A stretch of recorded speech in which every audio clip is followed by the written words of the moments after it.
127 days of the Labour administration, and the question I'm asking this afternoon, and it's a tricky one actually to answer, what do you believe was Labour's biggest lie in the run-up to the election? For you, Charlie, it was the tax, national insurance, VAT won't be raised, and of course that was incorrect. Yes, they raised it. They raised NICs, national insurance contributions. I mean, they also said they'd smashed the gangs, and now we're seeing more people... and close the hotels. And close the hotels. For asylum seekers, but they're opening them. Yeah. So that wasn't right. I mean, they're mounting up. They're mounting up, these fibs. We should keep a tally and a scoreboard, actually, of what is going on. By the way, Charlie, I've just had a message about you saying, Charlie, very nice to see you, but can you really speak with authority as a Tory on all of these policies? Because actually it was the Tories' mess that got you into this state, and of course really it was a vote against the Conservative Party, a vote for other parties. It wasn't a vote for Labour.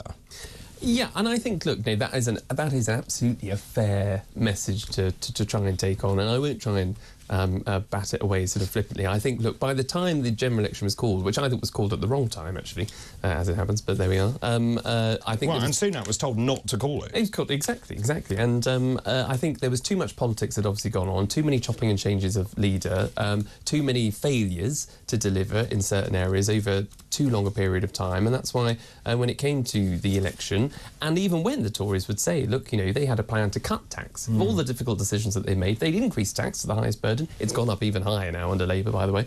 But, you know, that was because of COVID, and they've still got debts to pay through that. But by the time the general election was called earlier this year, the OBR were forecasting growth higher than what the Labour government have been forecast under the OBR. We were going to cut taxes. Miranda still would have been in place. Hopefully flights would have taken off. Now, why did Rishi call it before summer, before those flights took off?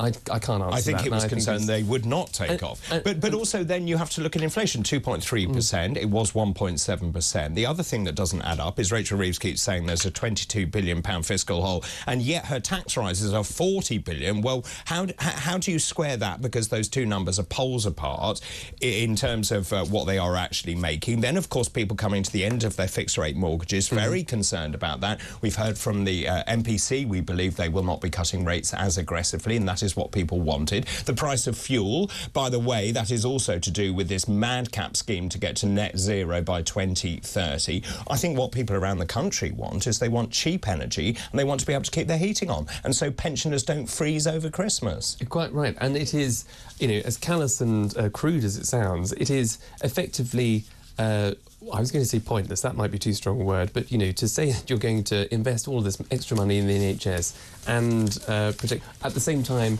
making people worse off and iller and sicker over the Christmas period, you're going to find that the pressures on the NHS are even more greater than what they have been in previous years. I just don't think they can see it, they don't want to see it, and they certainly don't understand it. Let's just talk about Captain Tom's daughter. This is a shocking story. This is Captain Tom's daughter is likely to have misled supporters of a charity set up in Captain Tom's memory.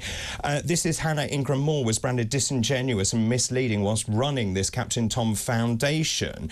They offered branded rosé wine, books and gin. This is, according to the charity Watchdog. Her and her husband gained significant personal benefit from the foundation, and they showed the Commission there had been repeated instances of misconduct by both, essentially bringing in tons of cash and not actually going to the places they said it was going to end up in. Exactly. This is an absolute disgrace. I mean, we heard about this story when they first applied for what I think was a spa and a pool in their home, or some sort of barn that they'd sort of been able to build in Sir Captain Tom Moore's name as part of the foundation. Now, let's not forget, this guy raised almost £40 million over the pandemic. He was the absolute shining light in a period of darkness in our country, rightly knighted, and, you know, lived to be 100, when, of course, there was so much going on during the pandemic, and we can see it up there on the screens for anyone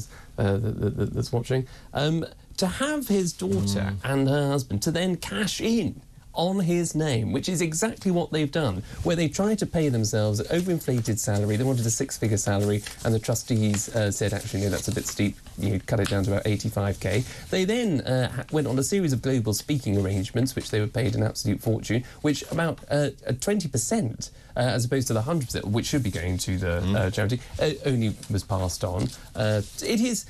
scandal after scandal with these people. And I think, look, you know, I think it was Piers Morgan did an interview with them and tried to get to the bottom of it a few months ago and got their side of the story. But now the Charity Commission have exposed them for doing a hell of a lot more than what we thought they were up to, and rightly so. You know, these people need...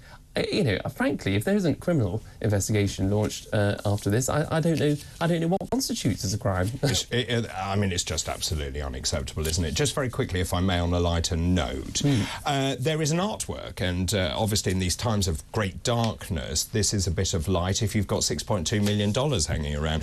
This is a piece of artwork which is sold in New York. This is a provocative artwork, and I kid you not, this is a banana taped to a wall with duct tape. It's fetched $6.2 million at Sotheby's in New York, and the chap who bought it said, in the coming days I will personally eat the banana.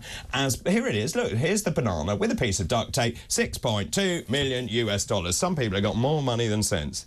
Well, quite right too. I mean, I mean, you can do that. It'll be 29p. Well, yes. I mean, you know, 6.2 million is just my appearance fee this afternoon, I'm sure. But that is, I mean, that is somebody's taking the banana there, aren't they? Sure, someone is taking the biscuit. But, yeah. Apparently, the installation, which has travelled around the world, comes with instructions on how to replace the banana whenever it rots. And in fact, the fruit has been eaten not once, but twice. Well, that's not art, I'm afraid. That's that is somebody being taken for a ride, and as you say, someone with more money than sense. I mean, I've just come back from New York, and I have to say, I'm pretty glad I missed that exhibition. Well said, Charlie, well said. Thanks ever so much for coming in. Thank you.